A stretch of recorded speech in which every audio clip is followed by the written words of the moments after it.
Tryk play. Det er projektpuljen, vi har fået støtte fra. Det betyder, at vi har kunnet mødes, spille med hinanden og dele erfaringer med hinanden. Lær mig Ole Skov at hvis. Vi er ligesom gået sammen med en masse artister og har udarbejdet sådan et helt nyt koncertformat, hvor vi med kunsten og værdien i det, vi kan, virkelig vise, hvor meget værdi der ligger i de her modne kunstnere. Alle sammen har levet af musikken gennem 10 år, 20 år, nogen gennem 40 år, så der er masser af musik, man kan hive frem. Der er utrolig meget fokus på ungt og nyt i musikbranchen. Nogle gange så glemmer man, at der er sindssygt meget guld i Danmark, som helt klart fortjener at blive set.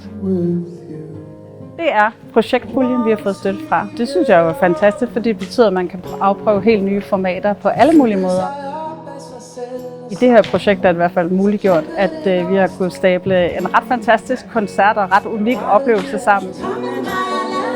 Der er nogle ting, det ved man først, når man har prøvet det i praksis. Så det at få lov til at tage den chance og put it out there, det synes jeg selvfølgelig er utroligt privilegeret.